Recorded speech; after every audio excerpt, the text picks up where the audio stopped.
Hello, this is Jim McKeeth, and welcome to this developer skill sprint on the new FireUI multi-device designer. Multi-device designer is a new feature that's part of FireUI that was released in XE7. So this skill sprint works on Windows, OS X, Android, iOS, Rad Studio, App Method, Object Pascal, and C++. The barely little bit of code I'll show you will be in Object Pascal, but this works exactly the same in C++. This is part of the new designer, so it works across everywhere. It's used for FireMonkey, FireUI, not with VCL. So if you're not familiar with skill sprints, the idea is these are quick, to the point, 20 minutes, one topic, go. So let's get going. FireUI involves three things. It's got the new UI form designer, which is the multi-device designer, multi-view components, and behavior services. What this does is it makes it really easy for you to create exactly the UI you want across all the different platforms we support, because the reality is device diversity is continuing to expand. We've got watches, set-top boxes, phones, tablets, desktops, laptops, etc. There's so many of them out there to support, and this makes it really easy for you to support all those platforms with the least amount of effort on your part. So we're going to talk briefly about the rest of FireUI, but really we're focusing on the multi-device designer. The idea behind the multi-device designer is you create a master view, and then this master view contains everything you need for your application, all the components. But then as necessary, if you need to customize your view beyond what you're able to do with just anchors and alignments, you can create device-specific views as needed. So if you really need to have a view to support Google Glass because you really need to rearrange the UI, you do that. And then on that view, you set the differences. It uses a stream inheritance from the master view to the subviews where it only stores the differences. So you just modify the components, modify the styles, modify the layout on those subviews, and that is all that is stored there. So it gives you the maximum flexibility and the maximum reuse. So we see an example on the master view. We have button 1. On our Android view, we didn't modify that, so it remains the text button 1. But then on the iPhone view there, we see we changed the text and moved it. So we're able to override those properties on the subviews. And then these different views are stored in separate FMX files. And you see here's the code that will look like is as it stores those views in separate FMX files. Now the important thing here is those separate FMX files only contain the difference from the master view. And also the compiler only includes the appropriate views for the platforms you're compiling to. So let's say you have 3 different Android views and 2 different iOS views, a Windows view and OS X view. If you compile for Android, it only includes the master view and the Android views. It doesn't include the iOS views, etc. So this is great. So it's going to minimize the size of your executable, only storing the views that you need. Okay, let's do a quick demonstration. So here we are in the IDE. I've created a tabbed template application to begin with, but I'll show you one thing here is that when you come in here to File New, you'll notice you no longer have to choose between a desktop application and a mobile application. You just have the multi-device application option. And when you launch this wizard, it's going to create your multi-device application, and this one project can then have targets for Windows, OS X, Android, and iOS, all from one project. So you no longer have to have 2 different projects where you're sharing your UI between them. You just have one project file, which is really nice.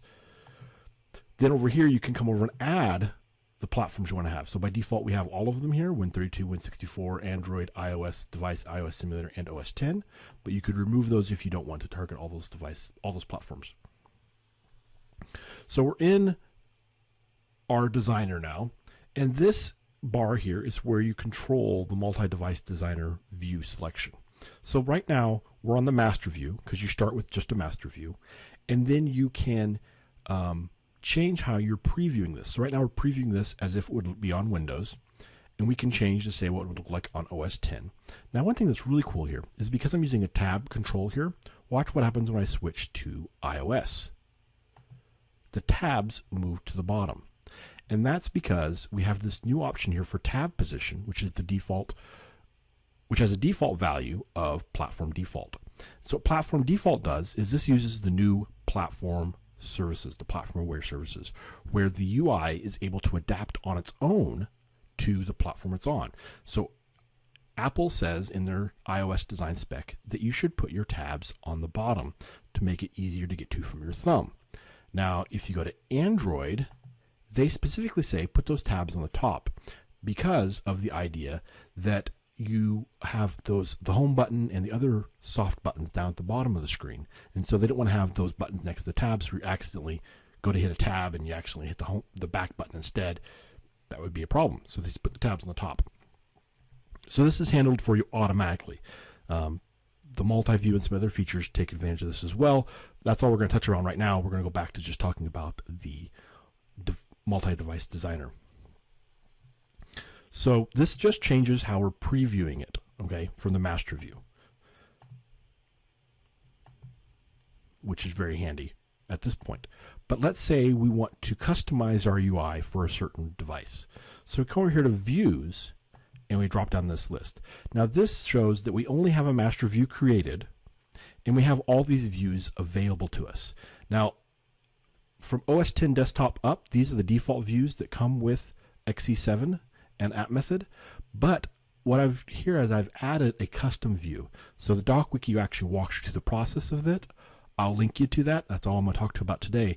But the great thing about this is that if a new device comes out, or there's a specific device that you really want to zoom in on and fine-tune your experience on that device, you can add a view for that device.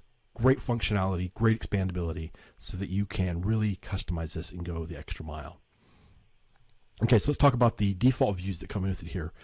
The way this works is you select the views that you want to customize for. So right now, this will work on all devices, all right? These tabs will automatically change top or bottom depending on iOS or Android.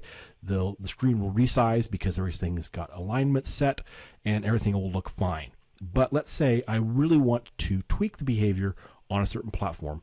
I can do that by adding a view here. So let's go ahead and add a Android 5-inch phone view. And I'm going to change the title here on this label.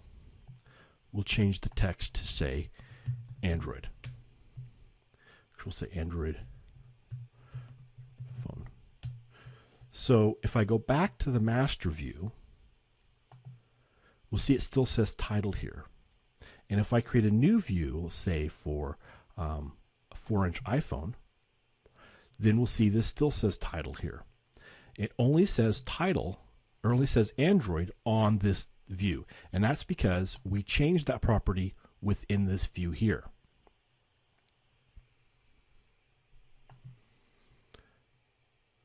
Now, if we go to the iPhone 4 view and we add a button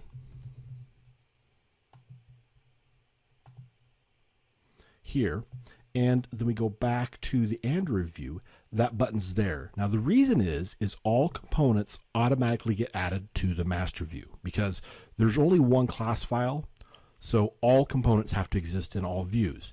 Now if I only want this button to show up in the Android view, for example, I come to the iPhone view, select that button, come down here, hit visibility, set it to false, and now we don't have a button on the iPhone, but we do have a button on the Android. And if we add a third view here, so we'll say we add the OS X desktop view, we have a button here as well. Now I can come and change this title here again to say OS X. And let's say I decide, you know what, I really don't need to customize this title for this view. I can right click here and say revert to inherited. And that switches it back to the value that's defined in the master. And I can also, if I decide, you know what, I really don't need an OS X view at all because I haven't added anything, I can come over here and delete that view. And that removes any customizations I've created for an OS X view. Now, if I run this application on OS X, it's going to use whatever's defined in the master view because I haven't defined an OS X view. Same thing for Windows and Surface Pro. If I run it on the iPhone 3.5 inch, it's going to use the iPhone 4-inch and adjust it using alignments and anchors to make it fit. If I run it on Android 3.5 inch phone, again, it's going to use the Android 5-inch phone and adjust it and make it fit. Now, one thing to point out is Google Glass, because it is such a different UI, it's an exclusive view. So if I ran this right now on Google Glass, it would use the Android 5-inch view and make it fit on Google Glass. But if I created a Google Glass view and then ran it on, if I only had the Google Glass view, so I didn't have an Android 5-inch view, then ran it on an Android device, it would not use the Google Glass view. It would use the master view. So the Google Glass view only gets used on Google Glass because it's exclusive to Google Glass. And that's important because the UI is just so different. So let's take a little look at the code here. You'll see here, this is where it has the multiple FMX files linked in. And if we look in Explorer, in our directory here, let me save changes. We'll see that we have our multiple FireMonkey form files. So this form file here is the main form file. This is the master view. Now, if we go to the iPhone 4-inch one, this is only the differences in the iPhone 4-inch. So we see there's very little in here as compared to the other one. And then if we go to the here, this is only the changes that are in the Android one. So we see here we set the text to say Android 5-inch phone, but if we go here, that text isn't specified because we didn't override the text in the iPhone 4-inch, and then here we can see where the text is specified originally as title.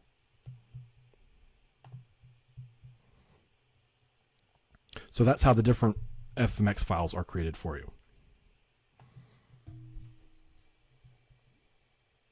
So back to the designer here. If I go to the master, which is where I'm at now, and create an event handler on this button, then that event handler will be assigned for all the platforms. Okay, so if I come in here and say on click and create an event handler,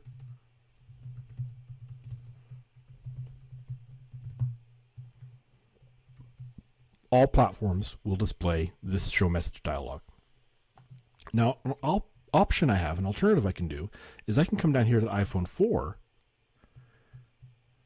and I've hidden the button here, so let's go to the iPhone 5, and select this button, and I can change the button click event handler, and call this button one click Android. Okay, so this button click event handler is still here because there's only one class file, and I can say show message Android only. So now if I run this on any platform but Android, it will display all platforms.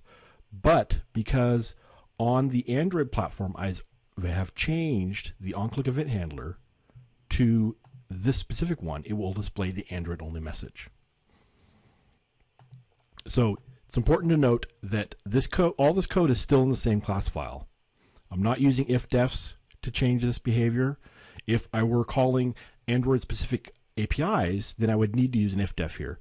Most of the time with the FireMonkey framework, you don't have to do that. But if you do, then you would need to use ifdefs here because you can't compile this code if it was Android specific to the other platforms. But if you just want to change the behavior of your UI, this gives you that flexibility. So one thing to note, as I mentioned before, if you add a component on a device-specific view, it gets automatically propagated to the master view, which means you can't rename it here. If we come down here to name,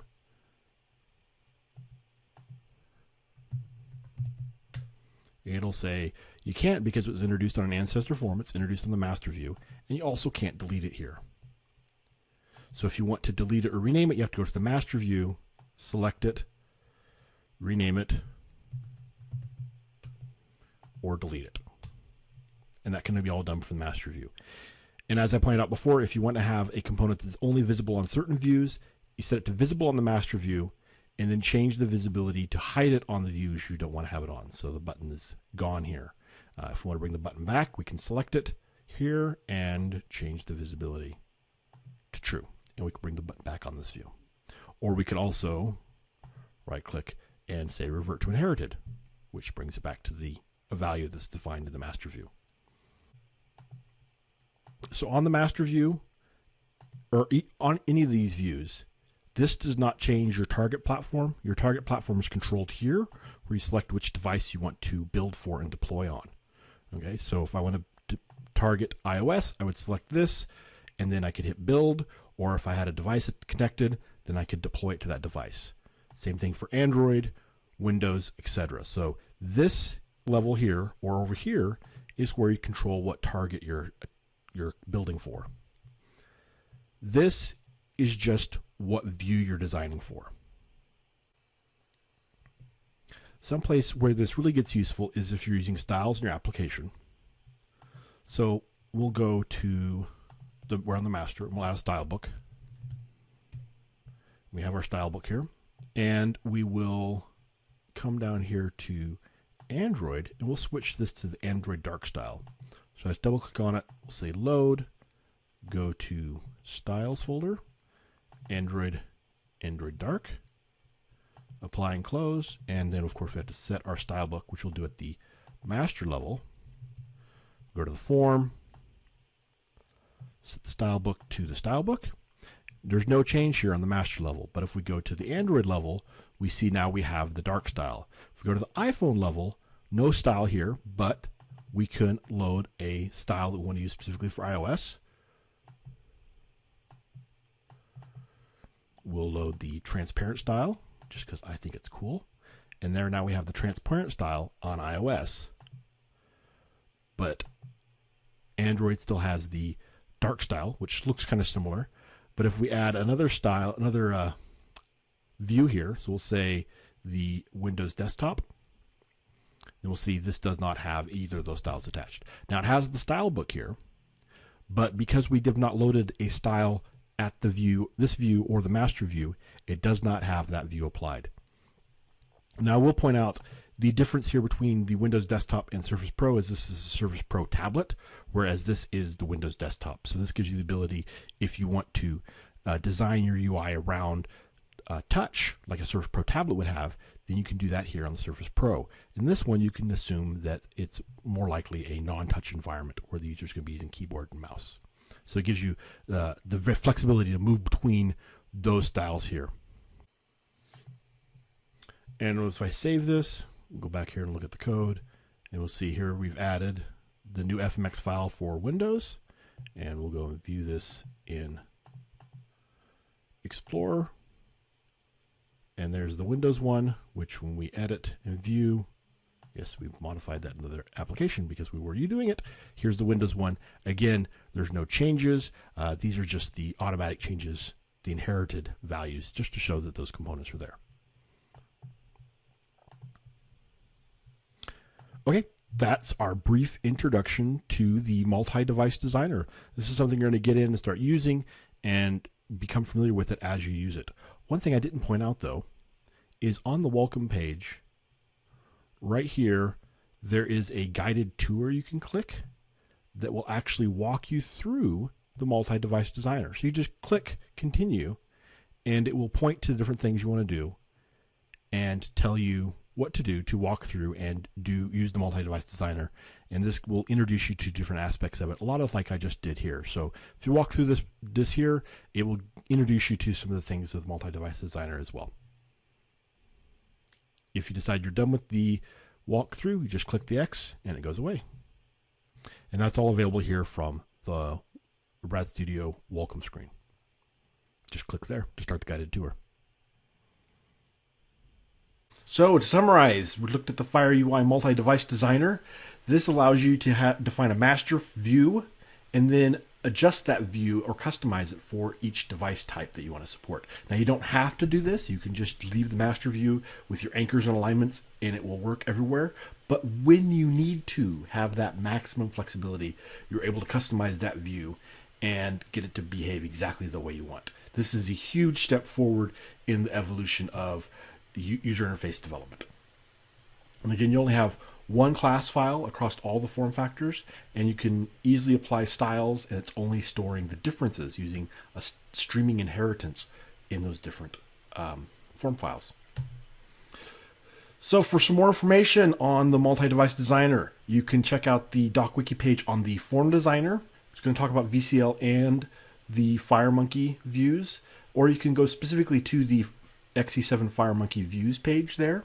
And that page will actually link to the views on adding views to your multi-device project, as well as adding customized view to your view selector. So this is great if you get the new a new Android watch, for example, Android Wear watch, and you want to support that. There's a device class for watch. We just don't have one defined yet. So you can go in there, add a view for your watch. Boom, you're able to start designing for your watch and create a view for that. Same thing maybe for the new iPhones that are coming out with the larger screens, etc. Lots of possibilities for you to customize this to specific devices that you're targeting or new devices as they come out. So this has been it for the multi-device designer, but next week we have another skill sprint on new Android features in XE7. I'll be coming back and joining you again, talking about the jar file support, splash screens on Android, Java to OP, which is a utility for taking Java jar files and creating Object Pascal header files, immersive mode, and more. This will be on Tuesday, the 16th of September at the times you see there. Please tell your friends to register and download the trial. And with that, we'll answer your questions. Thank you, Jim McKeeth, for this wonderful presentation on our new multi-device designer in Delphi C++ Builder and Rad Studio XE7. And now we're going to open it up for some questions. We've had a bunch of different great questions come in throughout the session, and I'm going to go through some of the questions now. I'll be going through them and answering them as Jim is traveling right now for one of our live Rad Studio events. So one of the questions that came up was, can I still modify the FMX files, and if so, is this something I should do when working with the multi-device designer? So the way the multi-device designer works is when you're writing your code, you can definitely write most of your code, or actually all of your code, on the master view if you like. And as you saw in the presentation, that code will also appear in the individual views. Now, if you want to set up a specific event or some specific code for a platform or a view only, you can still do that on that view. So for example, let's say you have a show message alert that you've set up on the master view, and on your iPhone view or iPad view, you want to use the same existing event, but you want to say hello on iPad or hello on iPhone as a basic example.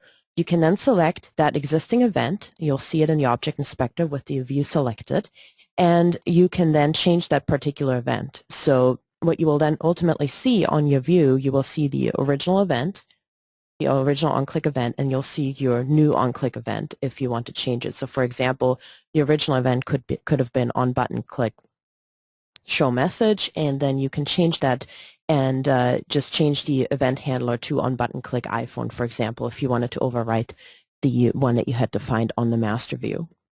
So that is fully customizable to your needs.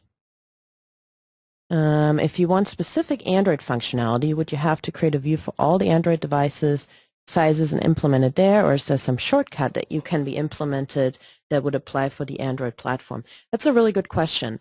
As Jim showed, when you're working with the master view, you don't have to create any additional views for any of the platforms if you just want to lay out your application on the master view. But if you want to do something specific for Android, you can just create a single Android view or multiple Android views. In the case where you're working, let's say, with a tablet, for example, that has more screen real estate, you may want to create a tablet view and a phone view on the Android side, because you may want to have additional UI elements, additional events set up, etc. on the tablet view. And that being said, if you create an Android view, it will look for that Android view and it will select that at runtime for you. So that's something that you can decide to do. You can decide to create multiple Android views or just a single Android view. And then if you have any specific code that you just want to execute on Android, you can just put that code on your Android view, and it will automatically at runtime load that Android view and execute that code. Another question, to release an iOS app or Android app to the stores with the designers are the same as in the past with FireMonkey? Yes, that is correct. In the IDE, they're under Tools, I believe it's under Tools, Options, Provisioning. You can put your path to your provisioning profile on the iOS side, and we also have the same option for Android where you can load in your different App Store submission files that you need to bundle in with your application. So that is the same process. You can also continue to use frames. That's a question that came up. but the multi-device designer makes the development for multiple devices much easier. And one of the components that we also introduced is our new multi-view component, and that component allows you to build navigation across multiple devices, form factors, and orientations, and it has the ability to automatically lay itself out depending on the form factor. And that is done via our new behavior services support. That's something that Jim showed in his presentation today via the tab control, for example. So the standard UI guidelines for iOS say that tabs should be on the bottom, styled with an icon and text. And on Android, the standard is to have them be aligned to the top, usually just with text, although we also support custom tab icons on Android. And that is done via the behavior services, where we can detect both in the IDE at design time, as you saw in the presentation, but also at runtime, what device and what target platform the user is running their application on, and then by default display the tabs at the top or bottom. And that is a behavior services property that you can override if you like, and you can untoggle that as well. The multi-view component also heavily leverages our behavior services support. So for example, on an iPhone, you can use the multi-view component to display a slide and drawer. You can select from pushing, which basically when you slide your finger, it will push all the contents over, or overlay. You can select the shadows, the transitions, the speed, etc. You can also display a pop-over menu if you like. On the tablet and landscape mode, it will automatically display that navigation as a docked panel. So you have a lot of flexibility with the multi-view component. It can display itself as a drawer, a docked panel, a popover, or you can also create your own custom view for it as well, custom presentation for it. Another question that just came in was about XE6 and master views. So if you have an existing XE6 application and you open it up in the multi-device designer, it will be shown with whatever your last selected style was. So let's say you were targeting Android and you had Android selected, it will open up with the Android style on the master view. And then you can create your child views or your associated views for the particular target devices or platforms that you want to target. How is a particular view selected at runtime? So let's say you have an Android phone that's around a 5-inch device, and then you have an Android tablet that's around a 7-inch device. We check for the device size, and then we look for the closest associated view that fits that device size and resolution at runtime automatically. Team Multiview, please demo that next time. Yeah, thank you very much for that suggestion. We'll definitely keep that in mind. We did show it in the XE7 First Look webinar, which is now available on replay as well. And there's also a quick FireUI video that I created that is on YouTube where you can see some of it, but it is definitely a topic that we can cover in an upcoming skill sprint. There's also a question about styles. So when you're working with custom styles, and if you're currently, if you just recently purchased XE7, you will see the bonus pack, and that bonus pack includes new multi-device styles across iOS, Android, Windows, and Mac.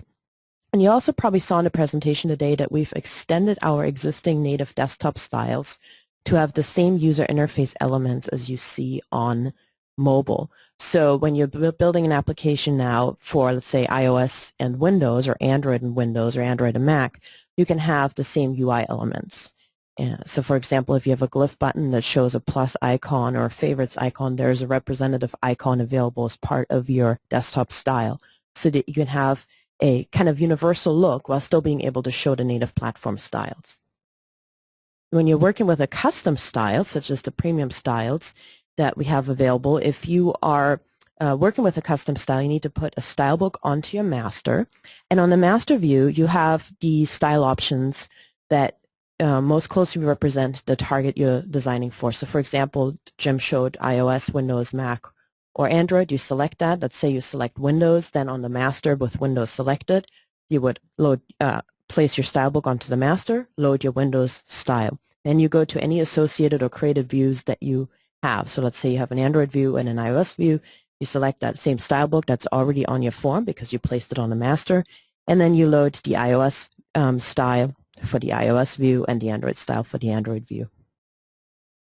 There was also a question about iPhone 6 that was announced yesterday.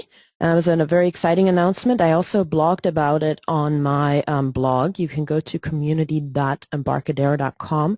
If you go to the top menu under blogs, view all, you can find me and my blog there. And I'm also talking about support for the new device form factors, etc. on my blog, and we'll make an update available for the new device form factors. You could, of course, also create a custom view as Jim McKeeth showed during this session. Okay, a question about the new styles. So they're part of the bonus pack, and that's a registered user download. And I think we have information if you go to embarcadero.com/rad offer.